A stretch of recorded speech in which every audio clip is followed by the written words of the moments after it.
Venezuela पर हमला किया गया, राष्ट्रपति को उठा लिया गया और फिर भी नोबेल चाहिए। ईरान को लगातार धमकी दी जा रही है, लेकिन शांति के मसीहा बनने की ख्वाहिश है। ग्रीनलैंड पर खुलेआम कब्जे का प्लान बताया जाए, लेकिन चाहिए शांति का नोबेल। छोटे छोटे विवादों को युद्ध बताया गया, असल में क्या वाकई में कोई युद्ध रुकवाया भी है? ये भी बड़ा सवाल है।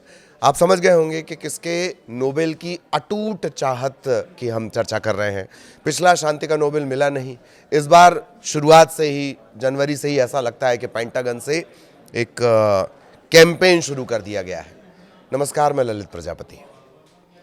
अमेरिकी राष्ट्रपति डोनाल्ड ट्रंप ने एक बार फिर नोबेल शांति पुरस्कार की दावेदारी पेश की है। ट्रंप ने कहा कि उन्होंने भारत और पाकिस्तान के बीच संभावित युद्ध समेत 8 बड़े संघर्षों को रोका है और लाखों लोगों की जान बचाई है। ट्रंप ने पूर्व राष्ट्रपति बराक ओबामा को मिले नोबेल पर भी तंज कसा और कहा कि युद्ध रोकने वाला नेता ही इस सम्मान का असली हकदार होता है। उनका यह बयान तब आया है जब खुद वो वेनेजुएला पर उन्होंने हमला किया था। अमेरिकी राष्ट्रपति डोनाल्ड ट्रंप एक बार फिर नोबेल शांति पुरस्कार को लेकर वो बड़े दावे करने लगे हैं। 2025 में पुरस्कार न मिलने के बावजूद, घनघोर वाली बेइज्जती होने के बावजूद, ट्रंप ने 2026 की शुरुआत से ही खुद को नोबेल का सबसे मजबूत दावेदार बताना शुरू कर दिया है। व्हाइट हाउस में पत्रकारों से बातचीत के दौरान ट्रंप ने कहा कि उन्होंने दुनिया के कई बड़े और लंबे समय से चले आ रहे युद्धों को रुकवाया है। उनके इन युद्धों की भी एक फौरी जानकारी आपको देंगे। इससे पहले एक डिटेल्ड वीडियो में हमने बनाया है कि दरअसल जिन्हें वो युद्ध कह रहे हैं वो ऐसा तो नहीं कि मोहल्ले के 2 पड़ोसी आपस में झगड़ रहे हों, तो उसकी एक छोटी सी जानकारी हम आपको बाद में बताएंगे। तो वो ये कह रहे हैं कि लंबे समय से चल रही युद्धों को रुकवाया है, इसी वजह से उन्हें नोबेल शांति पुरस्कार मिलना चाहिए। अच्छा, उनका यह बयान तब आया है जब उन्होंने वेनेजुएला पर हमला कर दिया।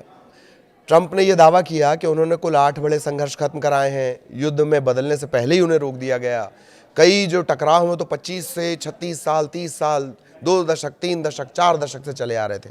उन्होंने ये भी कहा कि ये सब उन्होंने बिना बड़े सैन्य अभियान और परमाणु हथियारों के डर के किया है। ट्रंप ने इसे अपनी विदेश नीति की सबसे बड़ी सफलता भी बताया। भारत पाकिस्तान संघर्ष रुकवाने का फिर दावा किया है। दक्षिण एशिया का जिक्र करते हुए ट्रंप ने कहा है कि भारत और पाकिस्तान के बीच हालात बेहद खतरनाक हो चुके थे। दोनों देशों के बीच सैन्य तनाव इतना बढ़ गया था कि विमान गिराए जा रहे थे, परमाणु युद्ध की आशंका पैदा हो गई थी। ट्रंप के अनुसार अमेरिका की मध्यस्थता और दबाव की वजह से ये टकराव युद्ध में बदलने से पहले ही थम गया। उन्होंने कहा कि अगर ये युद्ध होता तो लाखों लोगों की जान जा सकती थी। भारत इससे इनकार कर रहा है और पाकिस्तान तो किसी भी दबाव पर किसी को भी नोबेल का पुरस्कार देने के लिए तैयार हो जाए। यह आलम है। ट्रंप ने यह भी दावा किया कि पाकिस्तान के प्रधानमंत्री सार्वजनिक रूप से वो माना था, उन्होंने मुनीर की बात कर रहे हैं, शहबाज की बात कर रहे हैं, सार्वजनिक रूप से उन्होंने माना था कि ट्रंप की भूमिका की वजह से भारत और पाकिस्तान के बीच युद्ध टल गया, करीब 1 करोड़ लोगों की जान बच गई। ट्रंप ने कहा कि ऐसे नतीजे नोबेल शांति पुरस्कार के लिए पर्याप्त होने चाहिए। बराक ओबामा के नोबेल पर भी वो सवाल उठाने लगे।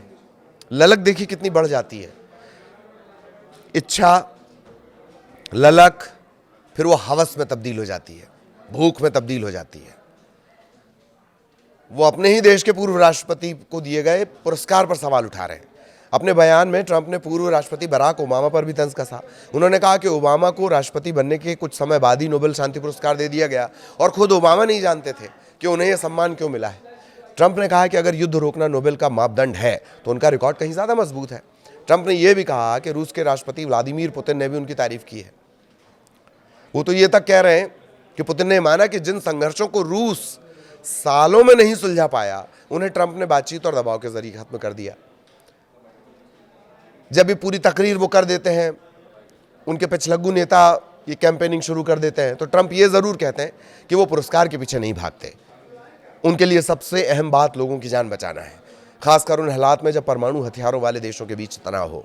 उन्होंने ये भी कहा कि ऐसे टकराव पूरी दुनिया के लिए तबाही बन सकती हैं। उन्हें रोकना किसी भी नेता की सबसे बड़ी जिम्मेदारी होती है। ये बयान ऐसे समय आया जब ट्रंप ने वेनेजुएला पर हमला किया, उनके राष्ट्रपति को जबरन गिरफ्तार कर लिया गया, उन्होंने एक देश पर हमला कर दिया, लगभग एक नया युद्ध शुरू कर दिया और अब कह रहे हैं शांति के नोबेल मिलना चाहिए। यह अजीबोगरीब नहीं लगता? अब जरा फैक्ट चेकर्स के दावों वाली रिपोर्ट देख लेते हैं कि आखिरकार कितने युद्ध रुकवाए गए हैं। बार बार Armenia, Azerbaijan, Congo Rwanda, Bharat Pakistan, Cambodia Thailand, मिस्र Ethiopia, Serbia Kosovo, Israel Iran जैसे संघर्षों का जिक्र करते हैं। इजराइल ईरान फिर भी मान लिया, चलिए। पहले ट्रंप बोलते हैं, फिर उनके पिछलग्गू तोता रटंत करते हैं, जबकि न्यूज़ एजेंसियों की रिपोर्ट्स बताती है कि मामला इतना साधारण है नहीं। अब उदाहरण के लिए भारत पाकिस्तान का ही ले लीजिए। कश्मीर और सीमा विवाद पर तनाव अभी भी बरकरार है। ट्रंप ने मध्यस्थता की बात कही थी, भारत ने साफ इनकार कर दिया कि किसी तीसरे पक्ष की जरूरत है नहीं। ऐसे में युद्ध खत्म करने का दावा हकीकत से मेल नहीं खाता। अब फिर मुनीर जाकर सामने जाकर लेट जाए, दंडवत प्रणाम करने लगे और कहे कि नोबेल का पीस शांति का नोबेल दे दो। शहबाज जाके ये सब कहने लगे, उससे क्या फर्क पड़ता है? जो कर्जा देगा उसे पीस की वकालत करना शुरू कर देगा पाकिस्तान, उसकी तो ये हालत है। आर्मेनिया अजरबैजान के नागोर्नो काराबाख विवाद में ट्रंप ने शुरुआती समझौता करवाया, लेकिन विशेषज्ञ तभी कह चुके थे कि स्थायी हल नहीं है, ये सिर्फ पहला कदम था। कांगो रवांडा के तनाव पर भी कुछ बातचीत हुई, लेकिन संघर्ष की जड़ें इतनी गहरी हैं कि उन्हें खत्म कहना बहुत जल्दबाजी हो गई। मिस्र इथियोपिया के बीच भी कोई युद्ध था ही नहीं, जल संसाधन और डैम परियोजना को लेकर विवाद चल रहा था। सर्बिया कोसोवो का मसला भी बरकरार है, कुछ बातचीत हुई लेकिन जमीन पर कोई बड़ा बदलाव नहीं। कंबोडिया थाईलैंड सीमा में विवाद तनाव कम हुआ ट्रंप के दखल के बाद, और कुछ दिन बाद फिर दोनों के बीच युद्ध जैसे हालात बन गए। फैक्ट चेकर्स ये कहते हैं कि ट्रंप जिन्हें युद्ध बता रहे हैं उनमें से कई वास्तव में तो युद्ध है ही नहीं, वो पुराने तनाव हैं, राजनीतिक मतभेद हैं। कुछ मामलों में उनकी मध्यस्थता से बातचीत शुरू हुई है, लेकिन इसे स्थायी हल कहना गलत है। आलोचक ये भी कह रहे हैं कि ट्रंप छोटे कदमों को बड़ा चढ़ाकर पेश करते हैं, शांति दूत की छवि बनाते हैं। एक और गजब बेइज्जती हुई थी पिछले साल 18 अगस्त को व्हाइट हाउस में ट्रंप ने दावा कर दिया कि मैंने 6 युद्ध खत्म कर दिए। 18 अगस्त को मैंने 6 युद्ध खत्म कर दिए, सभी समझौते मैंने युद्ध विराम शब्द का उल्लेख किए बिना किए हैं। ठीक, और ठीक अगले दिन 19 तारीख को क्या कह रहे हैं? युद्ध की संख्या बढ़कर 7 बताने लगे। मतलब ये चमत्कार से कम नहीं है कि रात को सोते सोते ट्रंप युद्ध रुकवा देते हैं। क्या ऐसी बातें कोई सामान्य दिमाग वाले से सुनी है आपने? या ये भी हो सकता है ट्रंप को किसी ने बता दिया हो कि धमकियां देना, दूसरे देश पर कब्जा करने की नीयत रखना, किसी देश के राष्ट्रपति को अगवा कर लेना, किसी को लगातार ट्रेड की धमकियां देना, इससे शांति दूत का खिताब मिलता है। तो ये जो ट्रंप और उनके नोबेल की चाहत है, जो हवस तक बढ़ चुकी है, उसके बारे में हमने आपको जानकारी दी। आगे भी इससे जुड़े अपडेट आप तक पहुंचाते रहेंगे। नमस्कार। अच्छा, उनका ये बयान तब आया है जब उन्होंने वेनेजुएला पर हमला कर दिया।